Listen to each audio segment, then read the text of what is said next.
now that you are joined in Google Classroom and have access to all of your assignments, I'm now going to walk you through how to actually use Google Classroom to complete and submit assignments. If you've already watched my first video, you've already seen that our agenda for today is to watch our videos to show us how to utilize Google Classroom, and then to complete our Google Forms practice quiz and the Google Classroom discussion response. All of these will be due this coming Monday, which is also the first day of the fourth quarter. So by the end of this video, you should be able to use Google Classroom proficiently enough to turn in and complete your assignments during our distance learning time. So again, if you're here and if you've watched the first video, we've already walked through how to log into Google Classrooms using your Clever login. Again, you do have these slides attached if you need to reference them for any reason. Okay, but we're going to skip over because we've already done this. Again, you're finding this video on Google Classroom, so you've probably already watched the first video and you know that Google Classroom is the website or the app that we are going to use to assign and to collect all of your distance learning assignments. You already know that you need to be logged into Baltimore City, your Baltimore City student account in order to get here. So remember that if someone else is using your computer, that you're making sure that every day that you're trying to access Google Classroom, that your account is what is logged in. Final reminder about the app. It is not a requirement, but if you are someone with a smartphone that has it with them, usually I would recommend downloading the app. That way you are constantly getting updates when assignments are posted. And I believe you can also set it to give you reminders of due dates.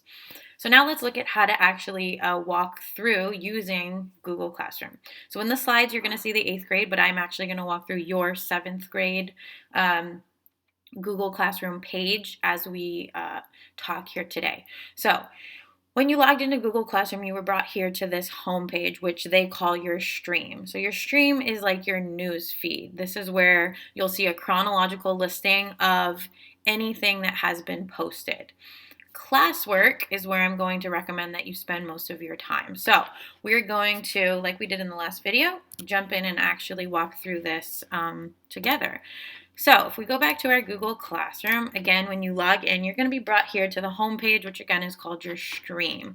And if you're here, you're already seeing lots of reminders of each individual item that is uploaded. Okay. Now classwork is where you're going to find all of the different sections of your assignments and each individual assignment that falls under. So today we're working through our introduction to at-home learning.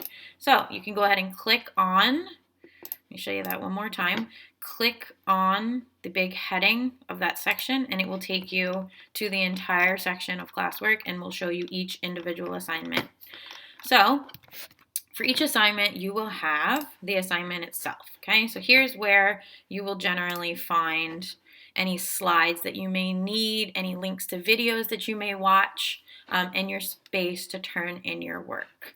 Okay, here you just have your slides and your video, which isn't updated yet because I'm currently making the video. You also have some short directions here that you can read to find out what you need to do. You also have the option to add a class comment. So here is where you can add comments that your entire class will see. So perhaps you have a comment that you want to say about the lesson. Perhaps you have a question to ask your classmates, something you want to share. You also over here have the option to add private comments. So these comments will only be seen by myself and Mr. Carroll. These will not be seen by other students. So you have those two options. We'll talk a little bit more about that as we go through. So come back to our classwork, a couple of things that we want to look at. So I'm actually going to jump to your at-home learning because here's where you have an actual assignment to walk through. So the first thing I'm going to show you is how to actually turn in an assignment. So if we come to our at-home learning packet, which is where you'll see all of your activities from your learning packet that you'll now have an opportunity to turn in before the third quarter ends, let's just jump into activity 1 here. So Lots of you are wondering, how do I actually turn in an assignment on Google Classroom? So this is the most important takeaway of what I'm showing you today. So how to turn in a classroom assignment within the Google Classroom platform. So you'll open up the assignment, and here you'll see from our at-home learning packet, activity 1, which was your conclusion about animal behaviors and successful reproduction. So again, you'll see the standard that it is attributed to. You'll have some brief directions here on what to do. So if you say here, this is where you're going to turn in activity 1 from your learning packet. So you have two options for how you're going to turn in assignments. Okay, in this case, you may decide between one of the two. In other cases, one just works better. So your first option is, we will be uploading your assignments in the form of a Google document. So lots of you are familiar with Google Documents. A lot of our papers that we worked on over the school year, you have turned in through Google Documents. So your work is going to be available in a Google document that is assigned specifically to you. So when you open your assignment, over where it says your work in the corner here, you will see the attachments that we've provided to you. And as I said, one will be a Google document. So let's look here. If you click right there in your work on the Google document itself, it will actually bring you to your very own copy of this Google document. So no one else has access to this copy, only you do. Your name will be up here. This is your copy. So one option for how you can submit your work is to actually come into your Google document. So again, this is your copy. No one else can see it except for me and Mr. Carroll. No one else can edit it.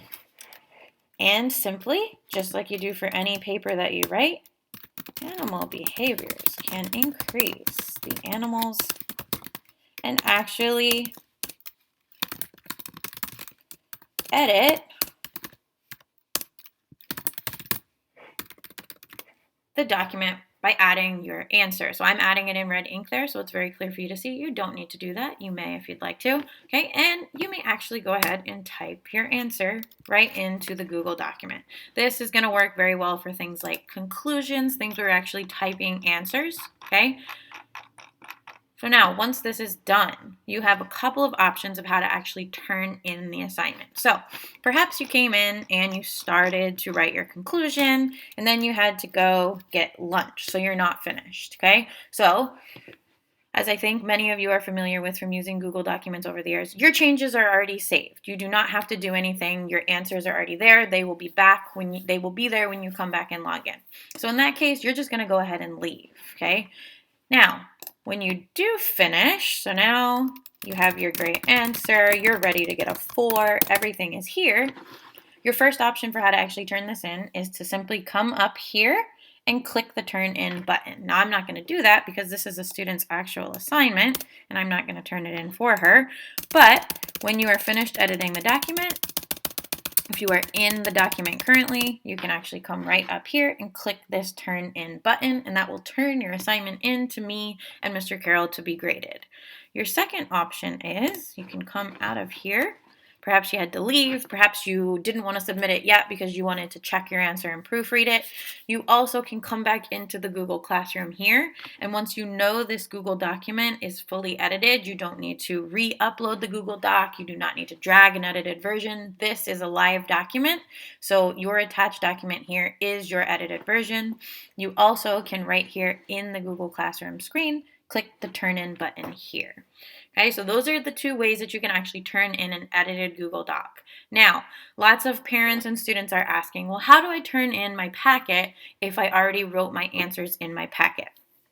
Now, if you did that, you can, of course, go ahead and type those answers into the Google Doc. However, for this packet, if you've already completed it and you do not want to retype your answers, you also can snap a photo on your phone, email it or airdrop it or whatever is easier to whatever device you are working in Google Classrooms.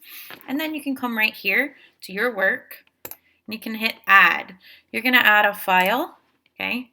And whatever you save that file as, you're going to select from your device, and you can actually select that photo or photos, and they will upload right to your work section. You'll go ahead and hit turn in just the same way, and me and Mr. Carroll will go ahead and grade those photos as your assignment. Okay, so for anyone who's already completed their packet and specifically for the graphing, you can't really graph in a Google Doc. So in that case, take a photo, you come over here and you hit add or create, and that is where you will actually turn in those photos with your completed work.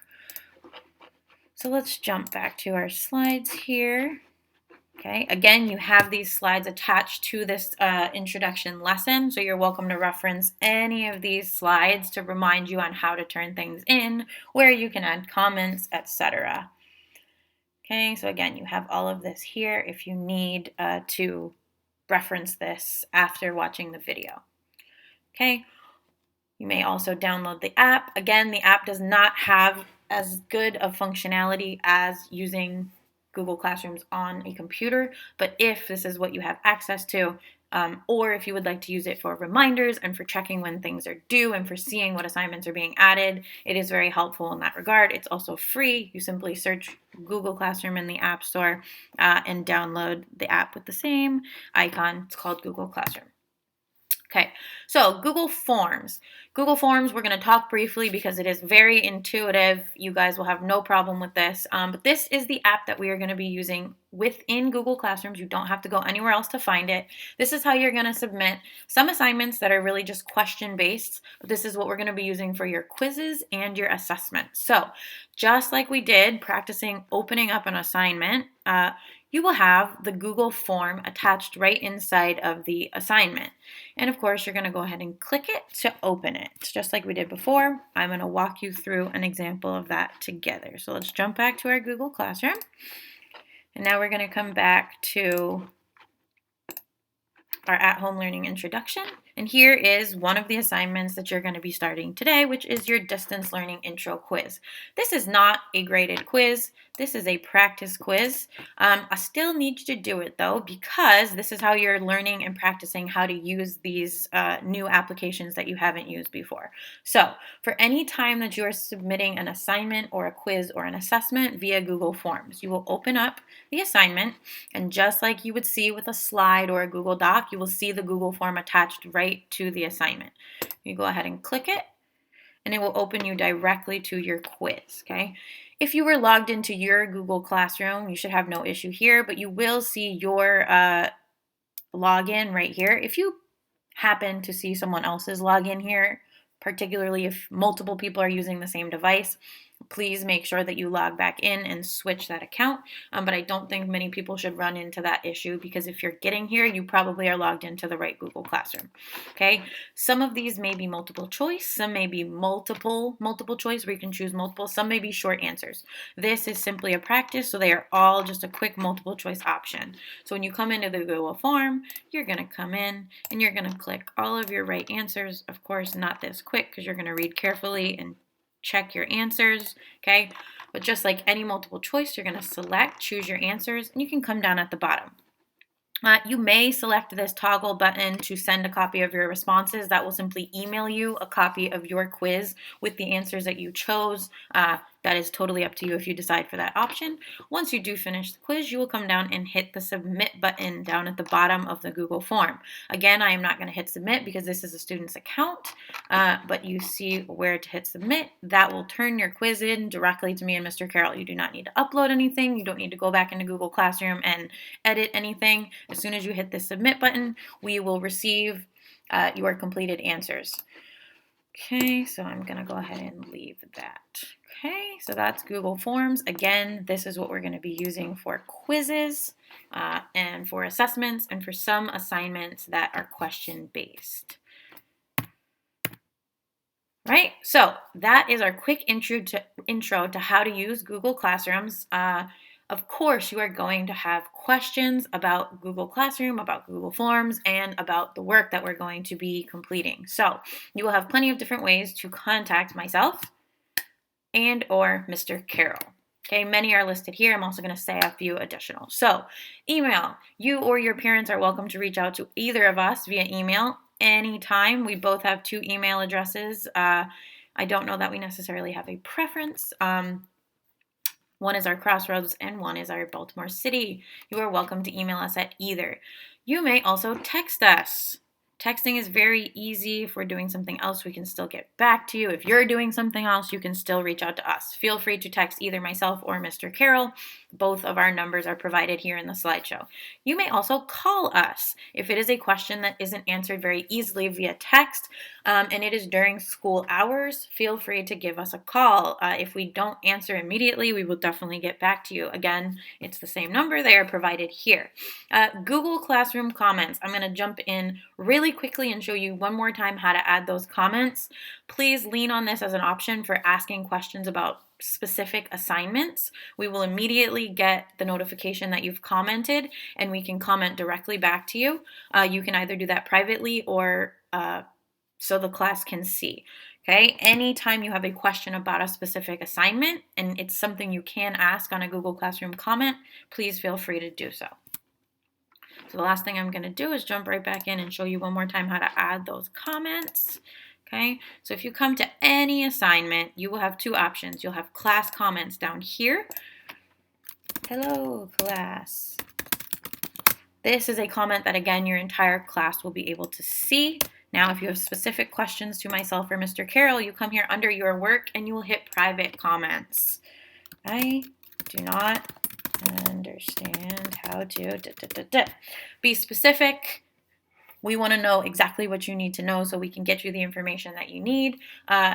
Any questions that you have about a specific assignment, please go ahead and put them right there in the private comments. Again, only myself and Mr. Carroll will be able to see them or respond to them, and we will get back to you as soon as possible on those. That is a great resource. I have a lot of 8th graders that are already making use of this, and it's very helpful for when you're having issues with a specific assignment. Okay, so please watch this video, review your slides as much as necessary. Remember to complete joining Google Classroom, completing your practice quiz and your discussion response, which you will also find on the Google Classroom by Monday, 4/6. This coming Monday is also the beginning of quarter 4. So the 6th of April, we will also be uploading new assignments that will count towards quarter 4. We hope everyone is doing well. Feel free to reach out to us with any questions that you have, whether they be about an assignment or other information, how to use Google Classroom, whatever you need, we are very available to help. So please feel free to reach out with any questions that you have, and have a great